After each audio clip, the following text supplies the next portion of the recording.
بچیاں، آپ نے زندگی میں ایک جملہ کبھی نہ کبھی ضرور سنا ہوگا کہ مرد کبھی بوڑھا نہیں ہوتا۔ کیا آپ کو پتہ ہے کہ یہ جملہ کس نے ایجاد کیا ہے؟ نہیں پتہ نا؟ یہ جملہ یقیناً کسی عورت نے ایجاد کیا ہوگا۔ کیوں؟ کیونکہ جب تک مرد بوڑھا نہیں ہوگا، عورت بھی عمر بڑھنے کے خوف سے بچی رہے گی۔ آپ کو لگ رہا ہوگا کہ یہ کیا میں ہوا میں تیر چلا رہا ہوں؟ ٹھہریے، میں آپ کو سمجھاتا ہوں۔ یہ جو ابھی قریب سے آنٹی نما خاتون گزری ہیں، جن کو آپ نے بالکل نظر انداز کر دیا تھا، ہو سکتا ہے چاچا شریف کے لیے وہ بچی ہو۔ اسی طرح آپا نسیمہ کی وہ بھینس نما خالدہ نکڑ کی دکان والے حنیف کدو کے لیے بچی ہو۔ اسی طرح یہ آری نما دانتوں والی بہن جی ٹائپ کی آپا رقیہ کے لیے مولوی صداقت کے دل میں لڈو پھوٹتے ہوں۔ سائیں سپیرا کہتا ہے، لڑکوں اور لڑکیوں کی نشو نما اور بڑھنے کا عمل بالکل مختلف ہوتا ہے۔ ان کی عمر کے مراحل بھی مختلف ہوتے ہیں۔ لڑکے پہلے بچے ہوتے ہیں، پھر بڑے ہوتے ہیں، پھر جوان، پھر بوڑھے ہو جاتے ہیں، جبکہ لڑکیوں کا معاملہ بالکل مختلف اور الٹ ہے۔ لڑکیاں پہلے لڑکیاں ہوتی ہیں، پھر بچیاں بن جاتی ہیں۔ بچیاں ہر طبقے، ہر نسل، ہر رنگ اور ہر عمر کی ہوتی ہیں۔ اگر ان کی گروہ بندی کی جائے تو شاید دنیا کی آدھی سے زیادہ آبادی گروہوں میں بٹ جائے، اور اگر خدا نہ خواستہ دنیا میں ان کی حکومت آ جائے تو جنگیں صاحب توپوں اور بندوقوں سے نہ ہوں گی، بلکہ ہر دو ممالک آپس میں بات چیت کرنا بند کر دیں گے۔ لڑکوں کا کوئی گروپ اگر کھڑا ہو ہنسی مذاق کر رہا ہو تو اس میں ہر مزاج کا لڑکا مل جائے گا جو ہنسی مذاق میں ساتھ دے رہا ہوگا، مگر لڑکیوں کا کوئی گروپ آ رہا ہو تو دور سے پتہ چل جائے گا صاحب کہ یہ کس مزاج کی لڑکیاں ہیں۔ مثال کے طور پر لڑکیوں کی ایک قسم ہے جو خود کو بہت سگڑ اور پڑھاکو سمجھتی ہے۔ ان میں اکثر کی آنکھوں پر چشمہ لگا ہوتا ہے اور آنکھوں کے گرد ہلکے پڑے ہوتے ہیں۔ کثرت سے رٹا لگانے کے باعث اکثر ان کا سر بلا وجہ ہی ہلتا رہتا ہے، اور یہی عادت شادی کے دن نکاح کے وقت بھی کام آتی ہے۔ اسی لیے ایسی سگڑ لڑکیوں کی شادیاں جلد ہو جاتی ہیں۔ کتابوں پر جھکے رہنے کے باعث ان کی کمر اور کندھے جھک جاتے ہیں۔ دوران طالب علمی ایسی لڑکیاں اکثر امتحانات کے موقع پر یاد آتی ہیں، بلکہ اکثر تو خود بھی ایک امتحان ہی ثابت ہوتی ہیں۔ سائیں سپیرا کہتا ہے، ایسی لڑکیاں جنگی جہاز کی طرح ہوتی ہیں، جب دور نکل جاتی ہیں تب پتہ چلتا ہے کہ ابھی ابھی یہاں سے کوئی گزرا ہے۔ لیکن فدوی کی ناقص رائے یہ ہے کہ گرجتی بے شک یہ جتنا مرضی دور جا کر ہوں، مگر برستی اور پھٹتی ہمیشہ موقع پر ہی ہیں۔ سائیں کا ذکر کرنا اس لیے بھی ضروری ہے کہ اس نے یونیورسٹی میں جتنے تجربات بچیوں کے معاملے میں کیے ہیں، فارغ التحصیل ہونے کے بعد یونیورسٹی کو اسے متعلقہ شعبے کی بجائے فضولیات پر ڈگری دینی چاہیے تھی، اور وہ بھی ماسٹرز کی۔ فی سمسٹر ایک بچی کے حساب سے اس کے کل 8 تجربات بنتے ہیں، جو کہ اس ناچیز نے بقلم خود مشاہدہ کیے ہیں۔ لیکن جو چیز سائیں جی کو دوسرے نوجوانوں سے ممتاز کرتی تھی وہ تھا ان کا طریق واردات۔ جب سارے ترسے ہوئے پیاسے ندیا کنارے کانٹے ڈال کر مچھلی کے پھنسنے کا انتظار کرتے تھے، تب سائیں سپیرا کسی ماہر شکاری کی طرح گروہ میں سب سے کمزور ہدف تلاش کر کے اپنا جال بچھا رہا ہوتا تھا، اور یہ کمزور ہدف ہوتا تھا ایک عدد بہن جی۔ جی ہاں، یہ بچیوں کی وہ قسم ہے جس سے کوئی نہیں بچ سکتا۔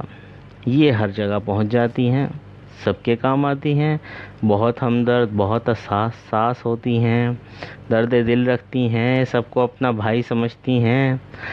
اسی لیے اکثر لڑکے بہن جی کا نام سن کر ہی بدک جاتے ہیں، کہیں یہ سب کے سامنے آپ کو بھائی نہ کہہ دے۔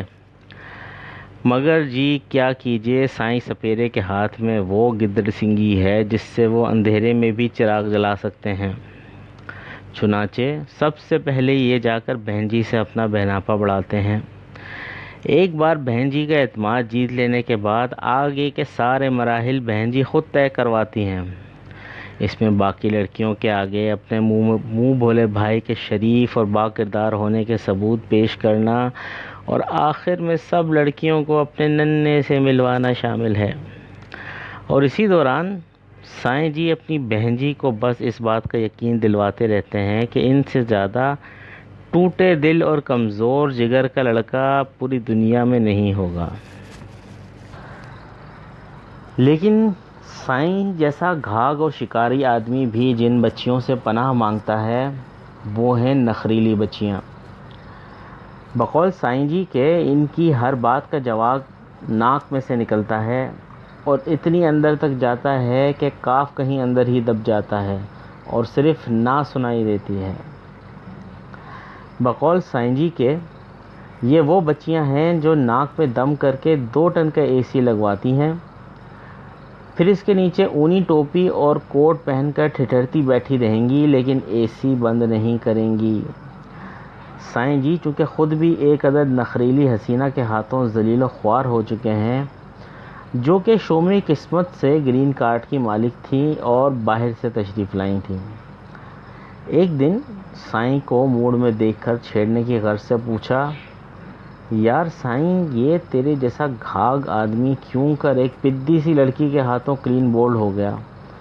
بھئی آخر ایسا کیا دیکھا تو نے اس میں؟ سائیں نے ایک ٹھنڈی آہ بھری اور بولا، یار پہلے تو اس کا گرین کارڈ نظر آیا، پھر اپنا روشن مستقبل، پھر تو یار کچھ نظر آنا ہی بند ہو گیا۔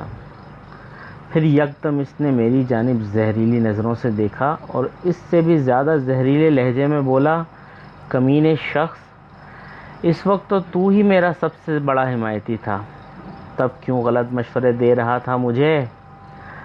اس پر ہم نے ایک ٹھنڈی آہ بھری اور بولے، سائیں جی اس وقت آپ کے ساتھ ساتھ ہمیں اپنا مستقبل بھی روشن نظر آ رہا تھا۔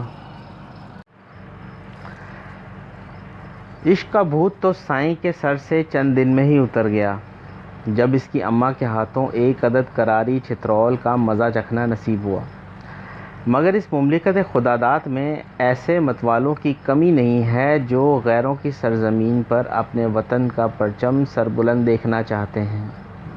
لہٰذا اس گرین کارڈ کے حصول کی خاطر کئی محمود و ایاز اٹھے اور منہ کی کھاتے چلے گئے۔ وقتاً فوقتاً اس حسینہ کے ساتھ کئی نوجوانوں کے نام جڑنے کی افواہیں سنتے اور دل مسوستے رہے۔ بالآخر ایک دن خبر آئی کہ وہ حسینہ اپنا گرین کارڈ لہراتی جن قدموں سے آئی تھی انہی قدموں سے واپس چلی گئی۔ پر بقول شاعر جہاں بھی گئے داستاں چھوڑ آئے۔